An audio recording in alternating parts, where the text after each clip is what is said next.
పశ్చిమ గోదావరి జిల్లా తాడేపల్లిగూడెంలో దీర్ఘకాలిక సమస్యలు పరిష్కారం కోరుతూ సహకార సంఘాలు నిరవధిక సమ్మె నిర్వహించాయి. సహకార ఉద్యోగులుగా 2019 తర్వాత విధుల్లో చేరిన వారికి జీవో నెంబర్ 36 అమలు చేసి రెగ్యులర్ చేయాలని వ్యవసాయ సహకార సంఘాల ఉద్యోగుల యూనియన్ల ఐక్యవేదిక మండల డైరెక్టర్ డి త్రిమూర్తులు ప్రభుత్వాన్ని డిమాండ్ చేశారు. రిటైర్మెంట్ వయస్సు 62 ఏళ్లకు పెంచాలని, 5 లక్షల లోపు తక్కువగా ఉన్న ఆరోగ్య బీమాను ఉద్యోగి సర్వీస్లో మరణిస్తే ఆ కుటుంబానికి ఆధారం లేకుండా పోతుంది అన్న ప్రతి ఉద్యోగికి 20 లక్షలకు టర్మ్ ఇన్సూరెన్స్ పెంచాలని డిమాండ్ చేశారు.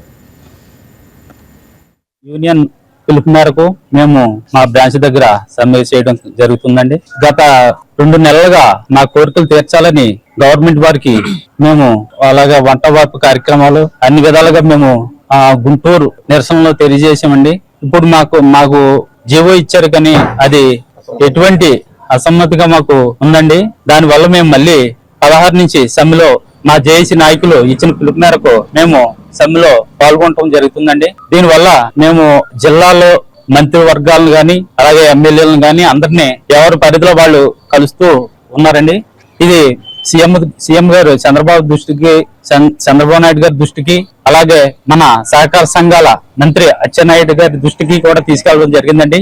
అలాగే పాలకొల్లు మంత్రి నిమ్మల రామానాయుడు గారి దృష్టికి కూడా తీసుకెళ్లడం జరిగింది. అనేక సార్లు మేము కలవడం జరిగిందండి. మాకు ముఖ్యంగా డిమాండ్లు 2019 తర్వాత జాయిన్ అయిన ఉద్యోగులను రెగ్యులర్ చేయాలని, అలాగే 60 సంవత్సరాలు ఉన్న రిటైర్మెంట్ వయసును 62 సంవత్సరాలకు చేయాలని, పే రివిజన్ కూడా 2 సార్లు ఇవ్వాల్సి ఉన్నదండి. అది కూడా చేయాలని, అమలు చేయాలని, గ్రాడ్యుటీ సీలింగ్ 2 లక్షలు ఉన్నదాన్ని 5 లక్షలకు పెంచాలని, అది భవిష్యత్తులో అన్ని మా డిమాండ్లు నెరవేరాలని అందరినీ కూడా కలవడం జరుగుతుందండి. మా నాయకులు చెప్పినట్టు మేము జరగడం జరుగుతుందండి. రాష్ట్ర కోఆపరేటివ్ ఎంప్లాయీస్ యూనియన్ తరఫున ఈ రోజు ధర్నాలో పాల్గొనడం జరుగుతుంది.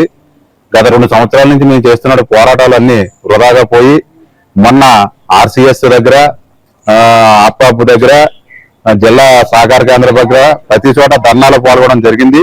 కానీ మాకు ఏ విధమైన న్యాయపరమైన డిమాండ్లు ఏమీ అమలుపరచకుండా మళ్ళీ యథారాజా తదా ప్రజా అనే విధంగా మళ్ళీ అదే విధంగా రాజీవుని తిప్పి పంపి మా యొక్క కన్నీరుని మిగిల్చారు. వీటిని అన్నీ మళ్ళీ మేము నిరవధికంగా 16వ తారీఖు నుంచి నిరవధికంగా సమ్మెలో పాల్గొనడం జరుగుతుంది. కాబట్టి మీరందరూ సహకరించవలసిందిగా, ఈ యూనియన్ ని జయప్రదం చేయవలసిందిగా, మా యొక్క కోరికలు తీర్చవలసిందిగా రాష్ట్ర ముఖ్యమంత్రి చంద్రబాబు నాయుడు గారిని, కోఆపరేటివ్ సహకార మినిస్టర్ అచ్చెన్నాయుడు గారిని, ఆర్సీఎస్ కమిషనర్ అహ్మద్ బాబు గారిని వీరందరినీ విజ్ఞప్తి చేస్తూ మా యొక్క సహకార సంఘాల ఐక్యత న్యాయం జరగాలని కోరుకుంటూ మా ఐక్యత వర్ధిల్లాలని కోరుకుంటున్నాం. ఈ వీడియో మీకు నచ్చినట్లయితే లైక్ కొట్టి షేర్ చేసి మా వైకే టీవీ ఛానల్ ని సబ్స్క్రైబ్ చేయండి.